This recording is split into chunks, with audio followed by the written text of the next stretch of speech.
I can't even smile. Yeah. Well, I can, but... Even smiling makes my face ache. That's really good. Rocky Horror. I know. Something you should know about me. Smiling makes your face ache. I have a condition which I don't think is officially recognized, but... Ask holiness. Yeah. It's... If I don't like a movie, my brain just goes, nope, and I can't remember anything about it. So, most of the time, I will remember that I don't like a movie, but then people will ask, why? Why don't you like that movie? And I'm like, I don't remember, because I don't remember anything about the movie. I'm the same way with a lot of things. Yeah. Why take up space that is unpleasant space? So, we watched Lucky. Yeah. Which I had seen. I bought it because, dog tells person to kill. That sounds fun to me. And it was probably $3. So, but I remembered nothing about it. And I figured, well, it's probably terrible, which is why I don't remember it. But it's probably terrible in a fun way. And in a way that's fun to talk about. Right, no, there's terrible good movies. Mm-hmm. Like, there are a lot of movies that you see... Like Hard to Die, which we watched last year. Awful. Just awful movie, but it's a ton of fun. It was an enjoying hour and a half. Yeah, exactly. This movie is not that. It's genuinely terrible. So terrible that... I kept watching the clock and I'm like, we're only 23 minutes in? Yeah. I literally was like, we've got to be near the end. It's only an hour and a half itself, I think, somewhere around there. And it felt... I think it's 87 minutes. That's not even an hour and a half. It felt so long. I remember looking at the clock at like 19 minutes and again at 23 minutes. And I thought only 4 minutes has gone by. That's real awful. Well, this movie is so bad that not only did I forget everything about the movie, right. I forgot it was bad. Right. That's I'm so sorry. It's real tough. Kelly, after we watched the movie, Kelly just depressingly slumped off to bed. I did. Mom and I had to watch another movie to wash the taste out of our mouths. And I didn't tell you about the dreams I had last night. Like, they were... Did you have lucky dreams? I had Mephistopheles. Uh-huh. I had dreams about cat. It's a cat. It's a cat. And, well, Mephistopheles is the name of many friend things. Catherine's but it's a cat. No, I meant, like, that's Mephistopheles. Yes. Okay. I'm like, it's more than one thing. But so I didn't have visions of that Mephistopheles. But, and it was talking to me and it was telling me things and like, don't send me away. And like, it wasn't like I was killing anyone. But, yeah, it was rough. I fell out for once or twice for about 5 minutes. I missed nothing. I really don't feel like I missed anything. Did you just kind of zone out for a bit? I did. I zoned out because I'm just like, I couldn't... It was... So it starts off... Let's see, a year out. 2004. I thought it was going to be... Like, I honestly, because it's you... Mm-hmm. And, like, Mom and I talked to Tim about it this morning, and he was like, if you all were disliking it, like, why didn't you just turn it off? And, like, honestly, Mom said the same thing that I was like, if Andy's going to recommend something... No, but, like, you're recommending something, so it's obviously going to be good. There's got to be something. There's going to be a redeeming value, yeah, something. Yeah. And it starts, and it's a an internal monologue about reality, and it's this rambling, pretentious crap about... Right, it's pretentious, and it's when I dream, am I really dreaming? When I dream, I feel it's real, and my awake state is the dream, but when I'm awake... It feels real. And then there's like everything exists, but at the same time nothing exists. And it just does that circular metaphysical crap. Right. For 6.5 minutes. And then here's the only reason that it stops being an internal monologue is because he hits a dog, Lucky the dog. And he gets out of his car and he says, oh, I'm not wearing my thing. We have to find it. I don't know what I did with it. He says to the dog, "Are you okay, boy?" La la la la. And then he scoops up. So that's now in real time. Scoops up the dog to care for him at home. back to internal monologue. So the only reason it's 6.5 minutes is because he has to... Stops to hit a dog. He stops.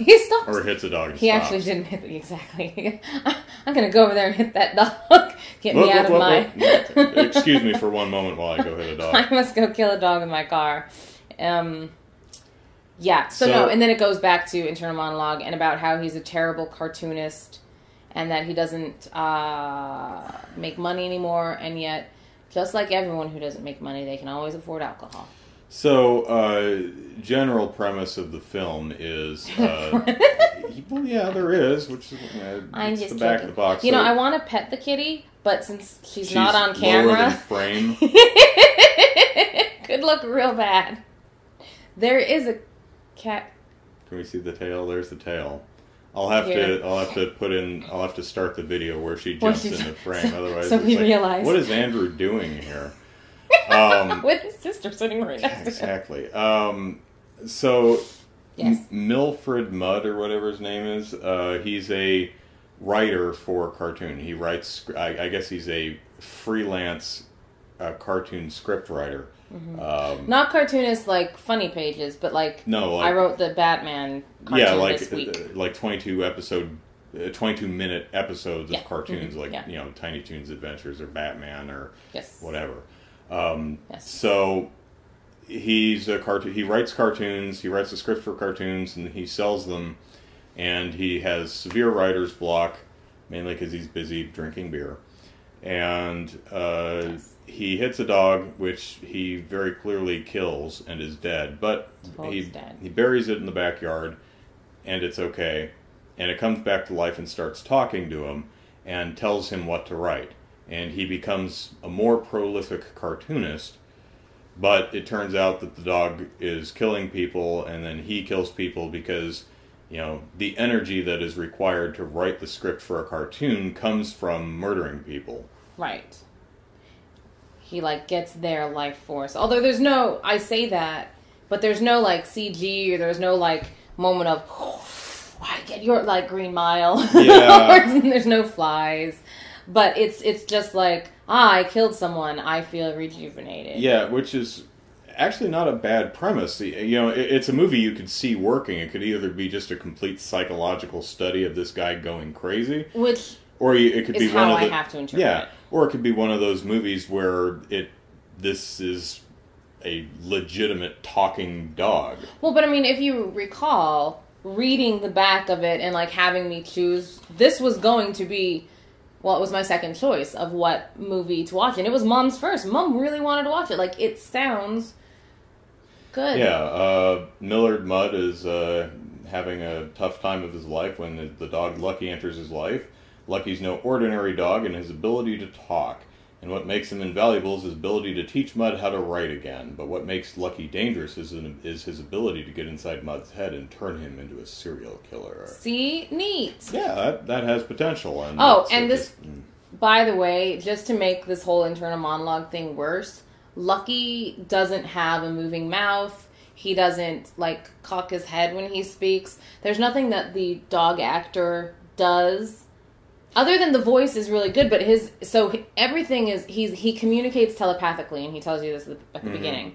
Because Mudd's they didn't have the ability to do an animatronic dog or computer effects, which is fine. I'm fine but I with mean, like, they could have at least gotten an actually trained dog. I mean, I guess he was trained because he didn't run away. Well, he could sit and lay down and look in one location, which was always away from, you know, Mudd is staring him in the face, and the dog's like looking out over here somewhere. Certainly. At someone off camera. A train. I mean, he's a well-behaved dog. Yeah, he's a well-behaved dog, but the dog doesn't really sell anything the way that, say, the dog in Cujo does, or the dog in even Man's Best Friend does.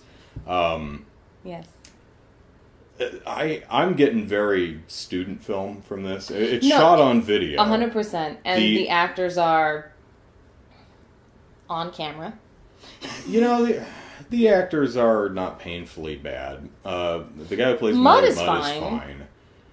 He's not great, but he's fine. No, he's fine. He's about as good as the dog. You know, he sits and stays and looks where he's supposed to. Okay, my question is does he do the dog's voice? Because he imitates the dog later, and it sounded good. Different actor. Okay. Because Michael Emmanuel is the guy, and David Reavers is the voice of the dog. One of the first things that I notice is when the film's production company logo comes up, the very first thing you see, it looks like something generated by a video toaster in the early 90s. First thing Andy said. And this was 2004. So, this looks like something, a logo he had made in high school or something. I don't know how old this guy is, or if it's first movie or student film or what, but it feels like that. Shot on video. It's very obvious the one external location they used, the liquor store, they had no permission to shoot at, and they just kind of stayed in the car and pointed the camera out the window while the actor walked into the store and then walked out, because it's shot from like across the street. Yeah, it's pretty funny. And I think because he wears his bathrobe through almost the entire movie. This outfit that he's wearing on the cover here, that's shiny. That's pretty much what he wears to the movie. So my guess is that it was the same. They didn't have costuming. Well, no, not that. I'm saying then again, it him makes sense going for that character because he goes in and out of the liquor store several times. Mm-hmm. I think it was the exact same footage Probably each the time. Same shot, yeah. Or every single time. The same night. Hey, sir, stop wandering in and out. Buy something or whatever. He leaves some Budweiser. Yeah. King I wonder if beers. he walked in with his own beer and then walked out. They're like, our budget was $6. We don't have the production budget to buy beer. Although you have to wonder, okay, they did have a lot of cans. They had his house. He had a house. His home and his backyard and his deck and patio and whatever covered. And I'm talking like needing of cleanest house in America, Niecy Nash, to come through and like. They don't have that show anymore, I don't think. But the same idea is like, messy, like covered in beer cans. That every time he walked, it was almost funny because it was like walking through beer cans. A lot of it's actually pretty well done effects. I mean, it's a lot of Foley sound work where someone's obviously recording the sounds of crushing beer cans and stuff. But they also did they also did some stuff where they kind of had 6 beer cans and they'd kind of hold it up in the bottom of the frame to make it look like it was this 4-foot deep pile of beer cans. Well, certainly, but like the long shots, there was a lot of there was a lot of beer cans. The other funny thing about the movie, which leads me to think this was might have been a student production, is it's pretty apparent that all of the people working on the film had day jobs because everything happens at night. Yes. One of the first things that happens in the movie is Mudd is sitting at his computer trying to write a script, but he's not. He hears a knock on his door. And he goes to the door, and it is like 1 a.m. I think the clock on the wall actually says 1. It really does. And there's a lady there, and she's like, hey, chewing gum, I'm here to pick up the script. And everyone's on the couch in real life, we're looking at each other like, at 1 a.m? Do you normally pick up his scripts at 1 a.m.? Okay. That's when all couriers come by. And then he sits back down at his computer and knock, knock, knock. He goes back to the door. It's the meter reader. She's like, I've come to read your meter. At 1 a.m? Yeah. And then there's a Jehovah's Witness kind of person who shows up at 1 a.m. I'm like, gosh, they're annoying, but not that annoying. They're at least a little more considerate than that. Yeah. But I think it's a matter of... And that's actually some of the small things you get to enjoy. I mean, I'm trying to be kind to this movie. There are a few things that work. Some of the voice, the guy they got to do the voice of the dog is pretty cool. He's got a nice voice, and I like his delivery. Some of the individual lines are kind of funny. I laughed 3 times, kind of a laugh. Yeah. When the agent said, "I got you a Batman a cartoon, and you wrote Spider-Man," and then he answers, "Do you think anyone's going to notice the difference?" And you're like, huh. It's like, I'm laughing more right now at myself because I'm hilarious. There's one part where he, is trying to smother some woman with the pillow. And she's like, no, don't! One. And he says, you're going to have to offer up a more convincing argument than that. Right. And then that's kind of funny. The third one is when he's having a mental break. One of his first mental break. Well, a dead dog, keeping that around for a while. That's a pretty big mental break. No, but he's talking to her about all the ways he's going to torture her and he's kill her. He's fantasizing about torturing his Yes. girlfriend to death, and in his fantasy, he has her like tied up naked on bed, and he's sitting on her, you know, sharpening his knives and stuff, talking about the way he's thinking about things. And it's a very matter-of-fact conversation between the two. It's like Even her. yeah, she's like, so how do you think you're going to kill me? And he's like, you know, I haven't put much thought into it, but just off the top of my head, probably skin you alive. And she's like, oh, I don't think I'd like that. And he's like, you know, most people don't. And that's funny. You know, and it's so absurd. That whole scene, while arguably too long, although I think it's too long mainly because the movie has bored the hell out of all of us by that point. I'm just like... that kind of works. And I think if they had been able to struck that type of weird tone throughout the entire movie, you know, just gone batshit goofy with it, or just really weird instead of pretentious and boring. Another part I noticed is a lot of the dialogue kind of repeats itself. Well, yes. Everything repeats itself. At the beginning of the movie, he says something like, I'm a writer. Well, I write cartoons, but that's still writing, kind of. And that same line, or a version of that line, is spoken at least 3 times throughout the movie. And it's like, yeah, we get it. Maybe it's supposed to drive the viewer insane and have us have a mental break. Maybe. I mean, yeah, that could be the answer. Well, Mom and I, after you went to bed, we were gonna watch Larry Cohen's Q the Winged Serpent, and the DVD player was like, "No, I don't wanna." Oh, that's so sad. So I think Lucky depressed the DVD player. Aww. And it's like, I don't want to. Please No. leave me alone. Just let me sulk. Yeah. And we're like, oh, DVD player, how about a silly fantasy cartoon based on the art of Frank Frazetta? And it's like, okay, if I have to. So, Oh, it's bad. I'm sorry, my sister. I'm sorry, DVD player. I'm sorry, the audience. internet. Who's like, Andy Eisen, he has great suggestions. Yeah, I dropped the ball on this one. So next time, when I bring movies over next year for my sister to pick, and I don't remember anything about the movie, I'm probably going to have to try and find the time to watch it first. Or pick another movie. Or pick another movie, because, man, is that movie boring. Yeah. Yeah. So I think that's all. Okay. Until next time. So I hope you all had a Merry Christmas, although you probably won't be seeing this particular video until January or Happy March! February or March or something like that. Yeah.